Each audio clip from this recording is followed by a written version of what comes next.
No. Halo, saya Mikhail Jamis.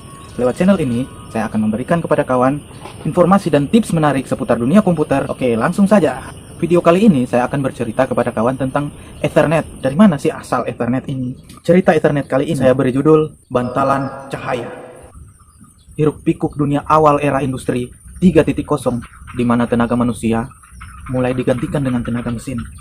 Meluasnya kebutuhan dokumen dan percepatan pengurusan berkas menjadikan industri percetakan pada waktu itu semakin dibutuhkan.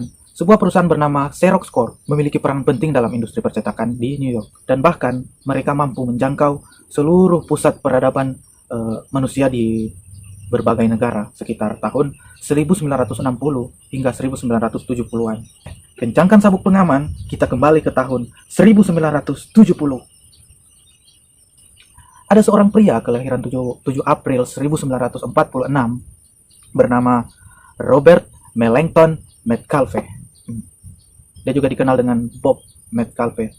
Bob ini adalah seorang insinyur dan pengusaha dari Amerika Serikat yang membantu merintis internet dari tahun 1970. Nah, tahun itu Bob baru saja lulus dari Massachusetts Institute of Technology, singkatnya MIT. Dengan menyandang gelar doktor, Bob muda mengawali karirnya dengan bekerja di Xerox Corp yang berlokasi di Alto, California. Dia tergabung dalam sebuah tim.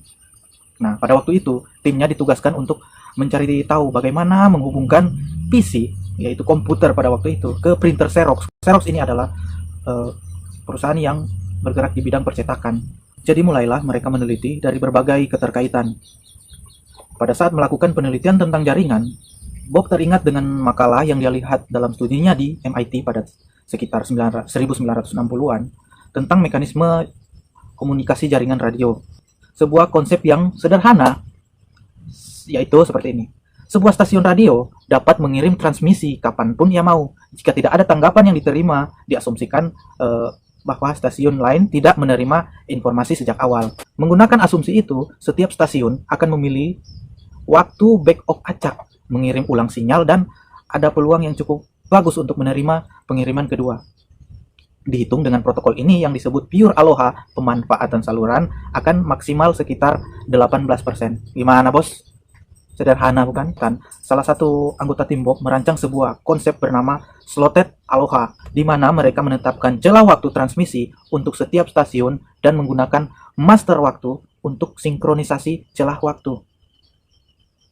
Bang, kok seperti teori mesin waktu ya? Tidak, itu terlalu jauh menurut saya. Singkat cerita, Bob mengambil teori ini dan menambahkan mekanisme yang sesuai, juga mengembangkan algoritma backoff yang lebih canggih dan menyebut konsep ini sebagai Aloha Alto. Pada akhir 1972, Mr. Bob menguji jaringan eksperimental pertama pada komputer Xerox Alto. Kemudian, pada tahun 1973, ia berhasil mempresentasikan makalah pertamanya tentang itu dan mengubah nama dari Aloha Alto menjadi Ethernet. Pertanda evolusi teknologi. Bang, kenapa nggak dikasih nama Metcalfe aja? Gini, konsep Ethernet mewakili bagaimana satu kabel dapat membawa transmisi ke semua stasiun di jaringan. Sedangkan nama Ethernet itu sendiri terinspirasi dari aluminiferous ether. Aluminiferous ether, yang juga disebut bantalan cahaya, yang adalah judul dari kisah ini. Sebutan itu untuk menjelaskan kemampuan cahaya sebagai gelombang yang tampak merambat melalui ruang kosong atau ruang hampa, sesuatu yang harusnya tidak dapat dilakukan oleh gelombang, gitu. Nah, dengan keberhasilannya, pada tahun 1975, Xerox mematenkan temuan ini dengan Robert Metcalfe, David Box, Chuck Thacker, dan Butler Lampson sebagai penemunya. Nice bener dah pokoknya. Kapan kira-kira pertama kali Ethernet itu dikeluarkan? Menurut sejarahnya, Ethernet pertama kali dikeluarkan versi awalnya pada tahun 1975, bersamaan dengan diterbitkannya hak paten. Menariknya adalah, Ethernet versi awal temuan Metcalfe dan Box sukses berjalan dengan kecepatan 2,94 MB per second dan terhubung dengan 256 host yang terpisah sejauh 1 mil. Hasil ini membuat mereka berdua menjadi peneliti Xerox PARC pertama yang berkomunikasi melalui komputer Alto. Amazing. Pada tahun 1976, Bob dan timnya menerbitkan makalah pertama mereka tentang Ethernet. Tahun 1979, beliau secara resmi keluar dari Xerox. Ethernet diberi nomor IEEE 802 untuk menangani teknologi jaringan area lokal.